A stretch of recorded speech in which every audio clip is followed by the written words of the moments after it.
My name is Carlos Colon. At the age of 12 is when I was introduced to Inner City Impact. And I lived down the block, and I remember I was a pal. That's how I started out. I think that was 4th through 6th grade as a pal. I remember getting saved on the 3rd floor, I believe, on the stairs. And it was a man named Bobby Justice, who was a missionary at that time in charge of me and a couple other kids. I remember, being fed the word. We would go and have Bible studies and I would learn. But I'd come home, and my home situation was my mom was involved with a domestic abuse situation. He was my stepfather, and living conditions weren't that good for us coming up. So as I grew older, I remember junior high, I was falling away from the word. High school rolled around, and that's when I started hanging around with the wrong crowds, got involved with gangs. I remember going to juvenile detention center. I got arrested for auto theft, and I was always going in and out. And Bobby was always still visiting me.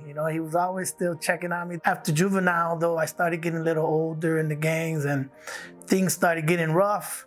From me being into stealing cars, next thing you know, I'm pretty much involved with guns and shooting at people.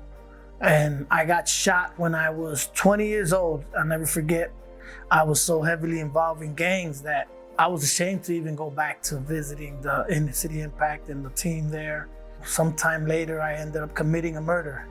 And I got sentenced to do 20 straight years.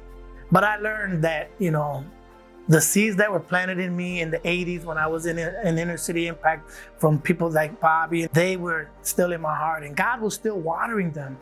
And I remember 10 years in, I just got tired, and I rededicated my life unto the Lord. And then God started opening my eyes and showing me the root of my bitterness and asking me to learn how to forgive. And not only that, but the Lord showed me that I was forgiven, that I needed to forgive, and that not only that I need to forgive people that did things and harm against me, but also forgiving myself. I needed to look myself in the mirror for a lot of things that I was ashamed of.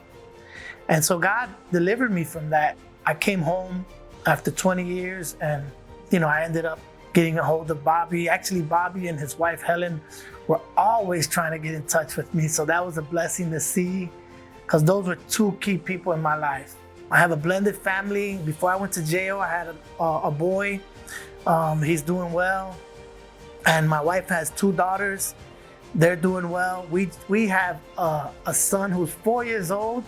We don't live too far from this Inner City Impact here in Cicero. We go to church.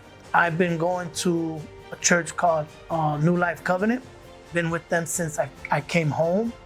I ended up getting this job now that I'm involved in street intervention. And so what we do is I'm a victim advocate supervisor, and I try to help and support victims and family members of gun violence in neighborhoods that are high target areas. Even some of them are deceased family members that we have to visit their family and try to help with funerals, whatever it could be. It could be from a cup of water to wheelchairs, helping with bills, whatever resources we could scrunch up, we try to help meet those needs for them.